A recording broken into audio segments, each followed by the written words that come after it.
Another variation is the creation of numerous, seemingly unnoticed, unregulated, inhumane sweatshop factories, which take advantage of the imposed economic hardship. Additionally, due to production deregulation, environmental destruction is perpetual, as a country's resources are often exploited by the indifferent corporations while outputting large amounts of deliberate pollution. The largest environmental lawsuit in the history of the world today is being brought on behalf of 30,000 Ecuadorian Amazonian people against Texaco, which is now owned by Chevron, so it's against Chevron, but for activities conducted by Texaco.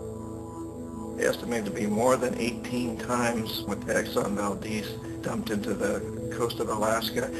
In the case of Ecuador, it wasn't an accident. The oil companies did it intentionally. They knew they were doing it to save money out there rather than arranging for proper disposal.